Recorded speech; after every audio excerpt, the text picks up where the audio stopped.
Hey everyone, tonight we begin with a group of heavily armored men who solved most of their problems by swinging pieces of metal at each other. Medieval knights.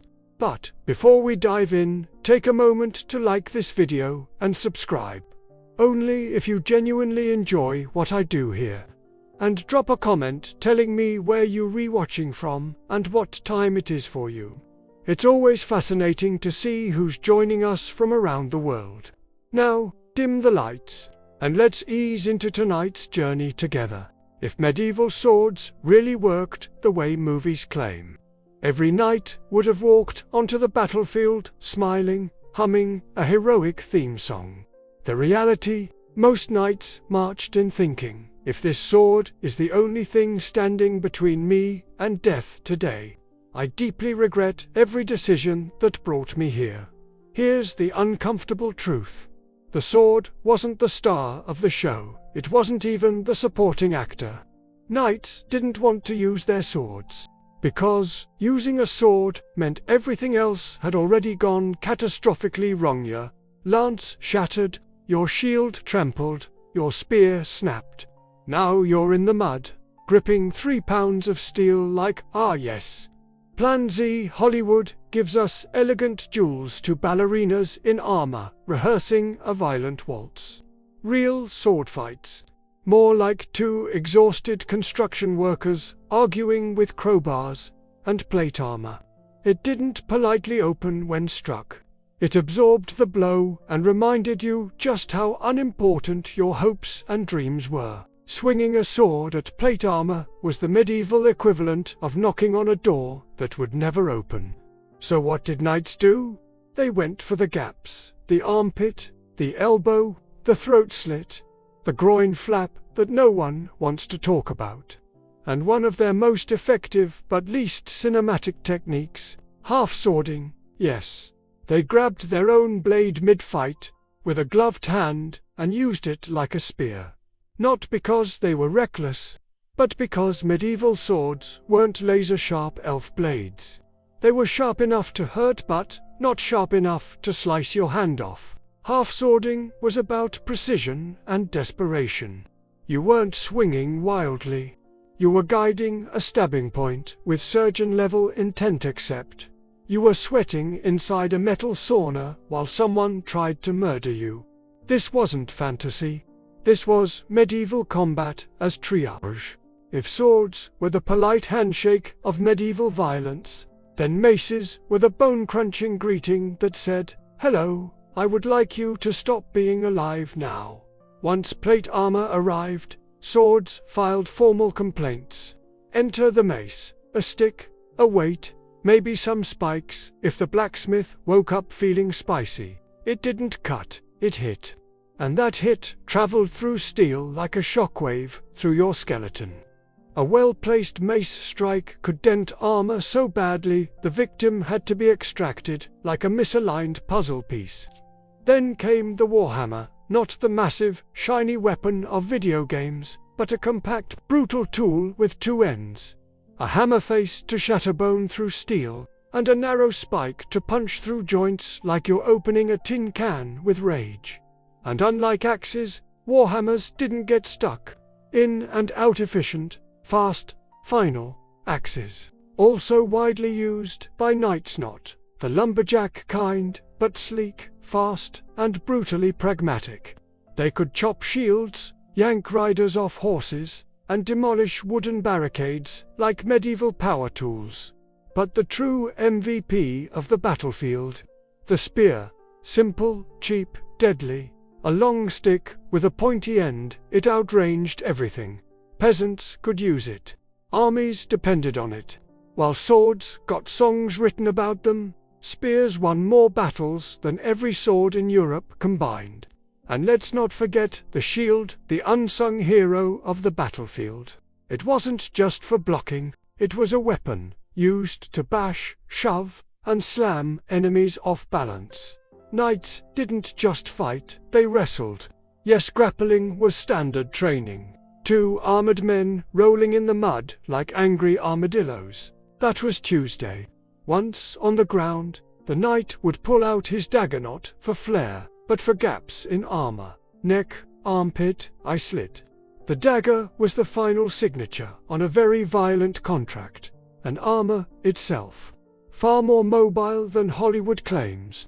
A full suit weighed 40 to 60 pounds, but distributed across the body. Knights could run, jump, even somersault, though not gracefully. But the real enemy wasn't the foe across the field. It was heat, exhaustion, mud, and panic. Battles weren't noble duels. They were metallic riots in collapsing barn smoke screams, slipping in blood, and hoping you didn't get trampled by a terrified horse. Now, let us shift from the battlefield to the throne room, where a woman born in the dirt of Constantinople's hippodrome would rewrite an empire. Theodora. She wasn't born in marble halls. Her father trained bears for the Green faction. When he died, her family was cast into poverty. At the hippodrome, her mother begged the rival Blue faction for mercy and they took them in. Theodora learned early. Survival depends on performance. By her teens, she was an actress and in Byzantium. That meant courtesan. But she wasn't degraded by it. She was trained by it.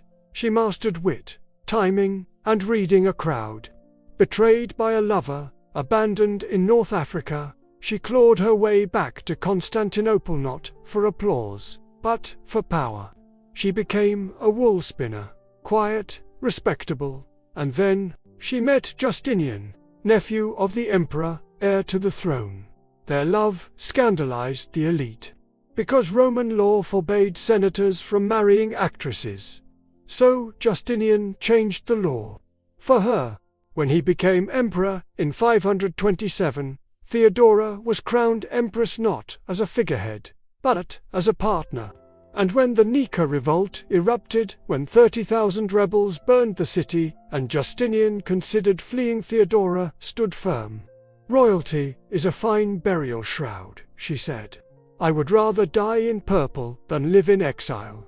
Her courage saved the empire, and in the years that followed, she rewrote Byzantine law, banned forced prostitution, gave women property rights, protected widows and abandoned wives, and sheltered the persecuted. She ruled with strategy, mercy, and steel. When she died, Justinian was shattered. But her legacy endured. In the law, in the mosaics of Hagia Sophia, in the lives of countless women she lifted from despair. Centuries later, two men from opposite worlds would clash not just as enemies, but as mirrors of each other.